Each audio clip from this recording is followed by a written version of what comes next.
Good morning, Bulldog Nation. Back in the locker room with Coach Seth Parker for your Priceville Bulldogs. Let's start off with the big news. Playoff game has been moved to Thursday night, That's right. 7 o'clock instead of Friday. Just wanted, Bulldog Nation, just so you know, game has been moved. Get that out of the way. We'll get this posted tonight so everyone has some time to make plans.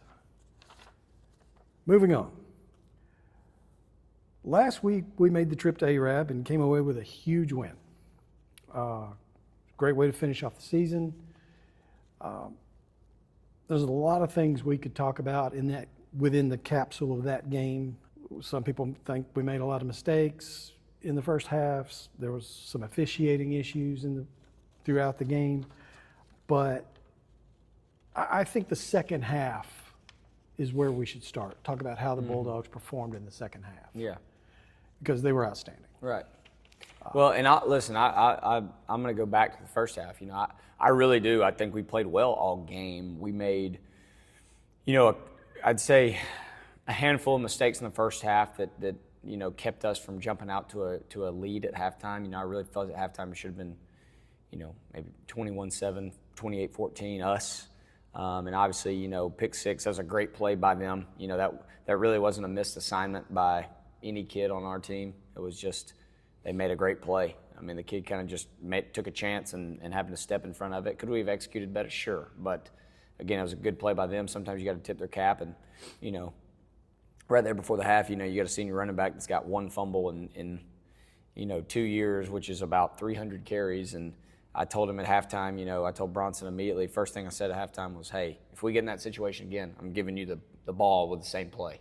I ain't got no question about it. I feel good about that. So, and I think that response at halftime from our kids, knowing that, we made a couple mistakes. Defensively, weren't able to get off the field a couple times. Just kind of a misfit on some things. And like you said, some officiating going against us that we couldn't control. You take those four things right there, and we almost played a perfect 48 minutes. But to your point, second half, man, was exceptional. I thought we were clicking on all cylinders, offense, defense, special teams. I thought special teams was really good for us all night long. And, I don't know if we really made very, very few mistakes in the second half on either side. I thought offense was very efficient, thought offense was explosive, and then defense completely shut the door. And, to go out and, outscore them, 28-0 in the second half, and at their place, game 10. Yeah, awesome win. I thought it was the best half of football we've played in 2 years, and it's a great time for us to be playing our best football. Absolutely. And hopefully carry that into this weekend. Yeah, it's a great thing right there. Just carry that momentum on in. I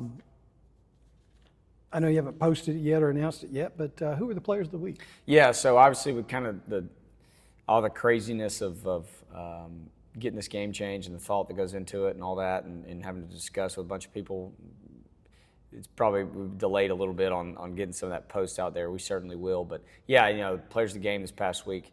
It could have been a lot of people. I made Definitely. a joke to our coaches, like, should we just post a full team photo from back in June? The one up in the bleachers. I really feel that way. I mean, truly, the energy. No one would complain. The energy on the sideline was fantastic, and those are dudes that don't play at all. We talked about that all week, how we need that. I thought, guys made plays all over the field all night. I thought Braden Graham played exceptional at corner. Jay Patel got hurt, still goes in, makes a bunch of good plays. Braden Reamer is kind of just that unsung guy that, draws double teams, draws sometimes the best matchup, and his stats aren't insane, but he has had an exceptional year. He played outstanding the other night. He had several quarterback pressures and forced a lot of mistakes. So many. And, stuff like that, yes, it's a stat, but it doesn't just show up a lot of times. I really feel like Reamer's the glue defensively for us. And, of course, Cole Oliver played a great game. I thought Carty made an exceptional play on that pick in the fourth quarter. But really, I think you'd have to go with some guys that just, I think, first and foremost, I thought Uriah Burnham played outstanding. I mean, he was electric, and I think he'd be one of our four.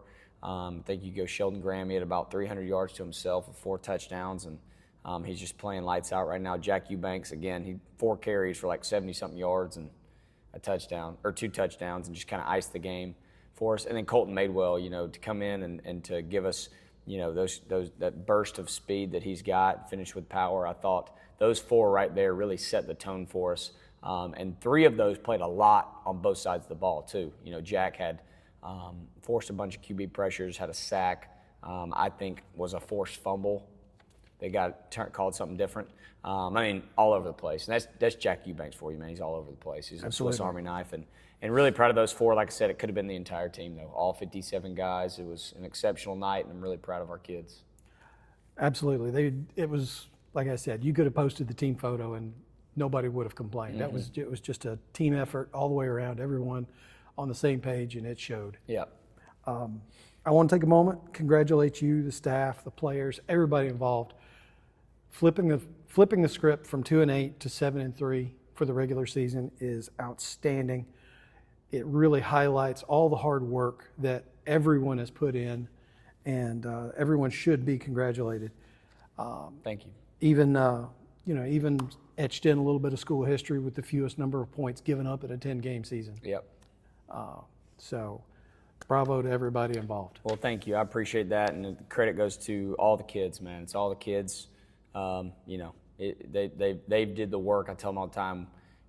As coaches, we don't throw one pass, make one tackle, run the ball one time, make one block. It is all them, and all the credit in the world goes to every single one of these kids, and could not be more proud of them. And I'm just honored to be the one that gets to lead them. Yeah, absolutely. And now comes the payoff for that great season. Yep. A trip to Guntersville. That's right. It's not often you come across a 9-1 team as a 2 seed, but that's where we're looking at. Are they as good on film as they are on paper? Yeah, certainly. They're a really good team. They're very well coached and storied program that's had a lot of tradition for a long time. They're one of the last few teams in North Alabama that's won a state championship, as they did back in 2006. And so, things like that don't just happen randomly at places. And that type of tradition kind of carries on for a long time. So, they're champions. They certainly play that way. They play very physically. They're skilled. They got, their quarterback is a winner. He's a competitor and can get it done.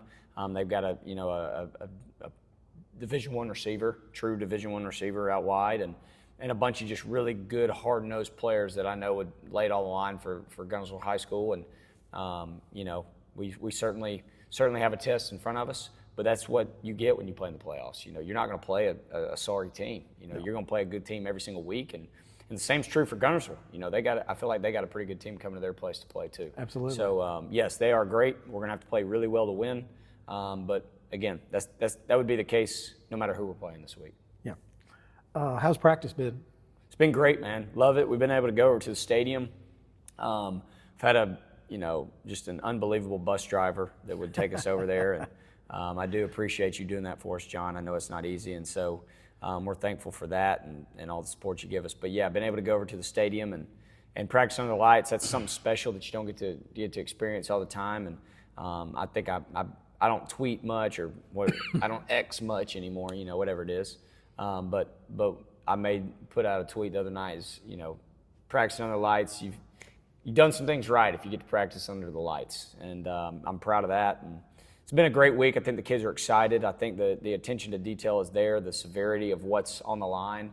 But it's weird. It doesn't hit you sometimes until you get to the stadium and you're in the mode of we're playing a game, and if it doesn't go our way, we're hanging it up tonight. And so I think the finality of everything kind of hits kids when you get there, and I think our kids mentally are ready for that. And, got to go out and execute, and if we execute, we're in another week.